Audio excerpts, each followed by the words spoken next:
The whole idea was to get through the first year, travel around the country with my friends, and then go be a school teacher.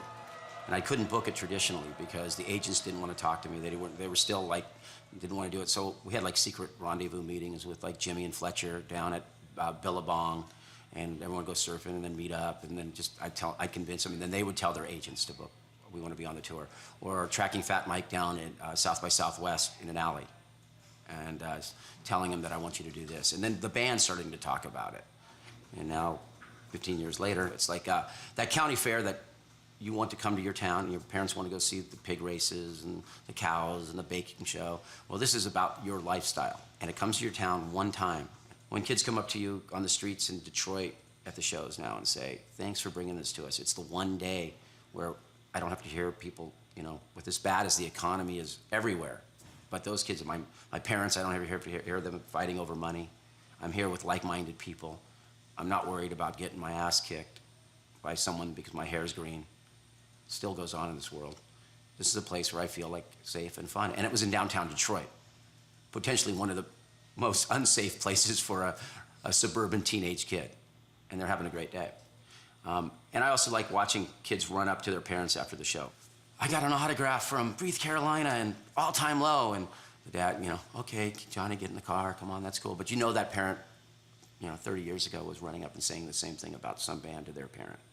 I've kind of built that connection to the past, but bridge to the future in music. It's nice right now, it's very strange in, I think, the world, I mean, to have such a group of people that care. And hopefully our world's coming back to a world that cares more.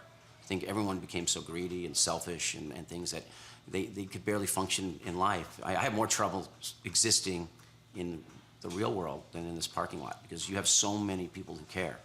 Just the little kid, from every kid that sets up their booth, that has to hang a banner, to the volunteer kids that come down and support these bands. And you know, when you walk out through that parking lot today, you know, every inch of fence is there to market their favorite bands. And some people say we're over-commercialized, but I think this is just a chance for kids to come and absorb because we created a fun atmosphere where you can actually learn.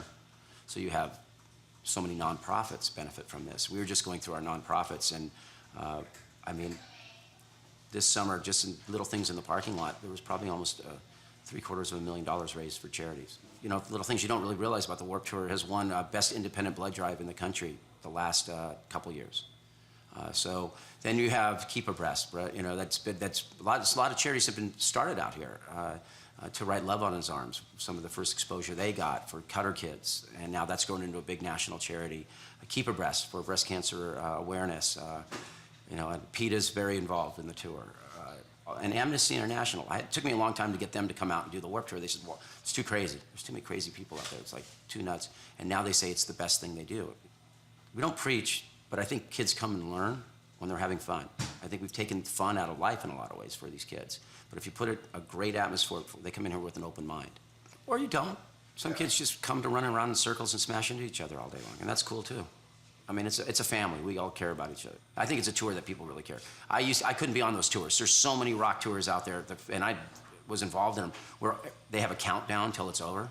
What a way to go through life, counting down till it's over.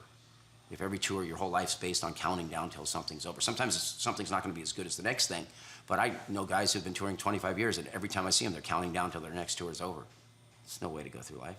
The first day the doors open at the beginning of the summer, if you don't get a goosebump and are stoked, then it's time to end. I mean, I like it. I mean, it's tough on, you know, personal issues and things like that, but I love, Fletcher from Pennywise said it best once. He said in this parking lot a few summers ago, because what's wrong with the Warped Tour? You get to go remember why we all got into this in the first place. And he summed it up really good.